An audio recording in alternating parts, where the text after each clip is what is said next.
off your engine!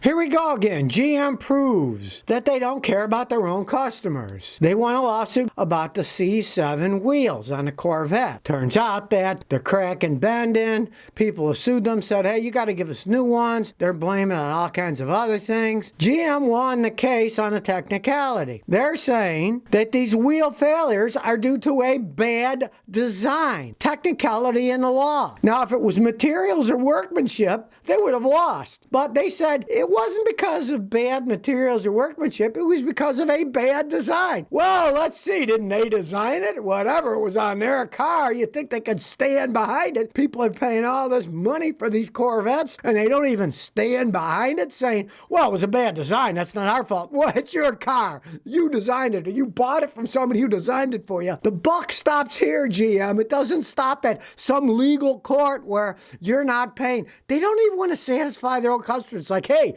we suckered you into buying one of these Corvettes. It's your problem now, not ours. You got to pay for the wheels. Well, GM, all I have to say is good luck. Good luck selling things to people in the future. You get people who are nuts about your cars buying a Corvette, and you know you fix their wheels free after they spend all their money because you say, oh, well, that was a design flaw, so technically we're not responsible for it. Like Scotty says, vote with your dollars. Don't buy their products. Then they can whine all they want about, oh, well, it was a design flaw. It wasn't a manufacturing flaw. Well, don't buy them at all. They can design whatever they want. You don't buy them, you don't have the problem. So take that, GM. That's all I got to say. You're screwing over your own customers. That's just absolutely disgusting as far as I'm concerned. But that's business as usual at General Motors. Well, here comes another dead car model, and I say good riddance. Volkswagen says it's going to kill off the U.S. market Volkswagen Passat in 2023. Now they're made down the street in Chattanooga, Tennessee. And of course, if you followed anything I've been talking about or reading the news, Volkswagen's going to be making electric cars soon in the Chattanooga plant. So it looks like they're going to be replacing it with probably the ID.4 crossover. These Passats,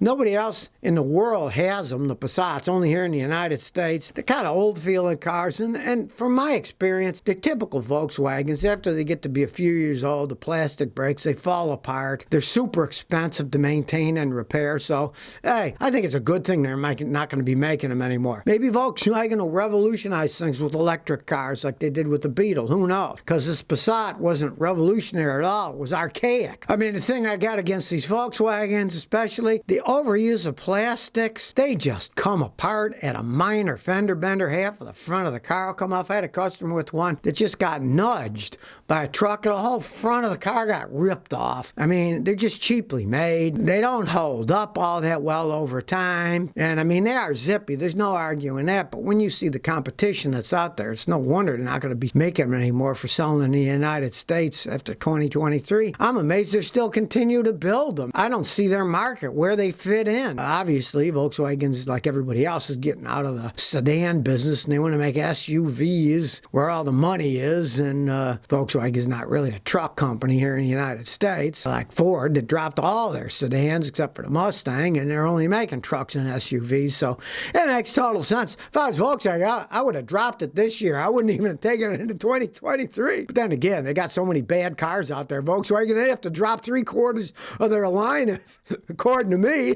The ones I've tested out new ones. They didn't impress me. That's a brand new car. Imagine when it's 4 or 5 years old and it really starts falling apart. That's the reason I tell people not to buy them. I've had customers buy them. They had problems. They just don't hold up over time. The hundreds and hundreds of thousands of miles the Japanese ones can go, and the Volkswagens by then would have cost you a fortune to repair. Hey, I say good riddance to the Passat. Here's an interesting vehicular bit of news. The new generation ambulances, hey, they're leaving the old ones in the dust. They got things like this one that looks like something from Road Warrior, bringing soldiers back. There's a company, MPEC Northwest, and they're actively building better ambulances for people in emergency situations. Turns out the guy went to Haiti, when they had all those problems from the earthquake and they couldn't rescue people fast enough, they're working on drones. They're working on flying go-karts. Go-karts going along, and they got parasails on them. Now, those things only need a 600-foot runway. They don't need much of a runway, so they can take off, and there can be a driver or flyer, or whatever you want to call them, driver on the ground, flyer in the air,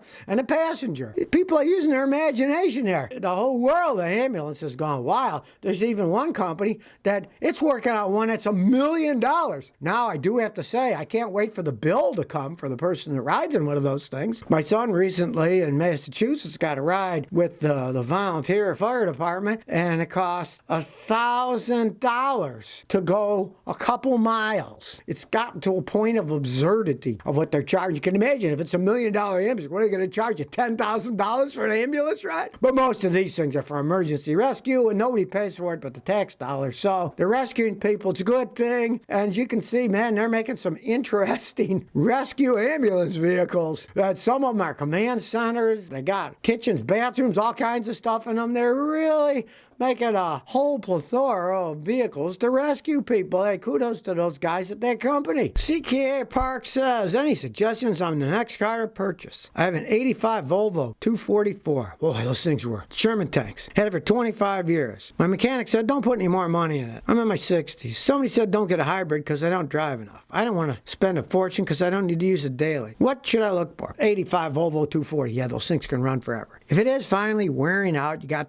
250,000 miles on it. You like that type of vehicle. Depends on how much money you want to spend. You'd probably be totally happy with either a Toyota Camry or a lower end Lexus. Now, they're not cheap. They're not giving them away. Since they last so long, you can get a good used one, and it can still go a long time. Look, I bought my wife's Lexus with 60,000 miles for $3,000. Might be driving it for the next 30 years. You can find a good used one, get a Toyota or a Lexus, because those are what Volvo used to be a long time ago. They're now the top of the line, longest lasting cars. Look around, see what you like. There's plenty of them out there. Chiliwick says, Scotty, I got a 2012 Honda Pilot all-wheel drive. When I'm stopped and turned right, I occasionally hear a knocking noise coming from the left front end. I had 3 mechanics check the wheel bearings. Nobody can find what's causing it. Any ideas? Some mechanics you're going to. Noise can always be pinpointed. Watch my video, Finding the Source of Car Noises. I have this machine, looks like an old-fashioned boombox, a small one, and it's got 4 sensors that broadcast noise. You stick them with magnets or Velcro, different parts of the vehicle, and you can pinpoint that noise. You say you occasionally hear a knocking noise when you turn it. Generally, that is either a ball joint or A-frame control arm bushings are worn and it's knocking, or the strut mount can knock. To find that, you got to find a good mechanic. Those guys were clowns. Any fool can jack up a car and pull and say, look, I can't find it. I can't find it.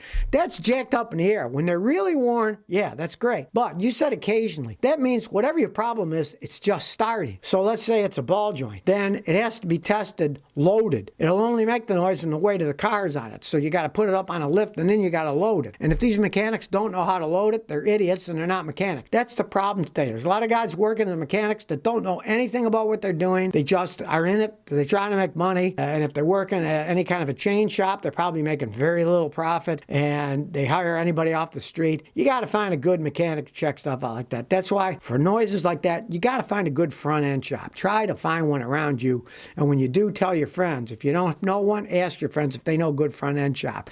Those guys are worth their weight on gold. They know what they're doing. They're harder to find. You're not going to find it at some chain repair shop, but if you find a good front end shop, stay there. Tell your friends about it so they can continue helping people out, and they don't have to waste any money advertising. I never advertised in my life fixing cars. People just told people about me because they knew I knew what I was doing. So find a guy like me that does front end and go to him, and he'll be able to load it and tell you what it is. It's a 2012, I'd be guessing ball joint, but have a real front end mechanic load test the ball joints. You'll probably find it's either the ball joint or the strut mount on the top that's doing it. Ryan, Minnesota says, preventive maintenance or waste? I got a 2010 GMC Yukon, 175,000 miles. I was thinking about replacing the belt, starter, plugs, alternator, battery, just because of the age. I prefer to do maintenance on my cars rather than wait until it breaks. Would you recommend this stuff before it fails? I want to make it last 500,000 miles. Belts, sure. They're rubber. They wear out. Plugs, yes. Battery, yes. But alternator and starter and stuff,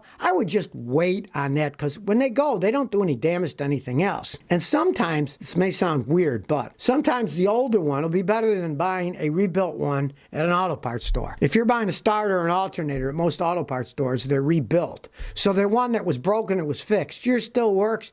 You never know. Alternators theoretically can last forever. The only thing that wears out eventually is the bearings. And when it starts to make a noise, you'll hear the bearings, then you could replace it. That and a starter I wouldn't do now because, like I said, you got an OEM one on there. It's lasted this long. Who knows how long it's going to last longer. You get a rebuilt one. It's one that was broken and fixed. Maybe not fixed all that well. Those I wouldn't do. Other stuff, yeah, transmission fluid, things like that, brake fluid, go right ahead, do it all yourself. But the other stuff, unless you're going to buy a brand new OEM part, which costs a whole bunch of money, I would just leave those alone.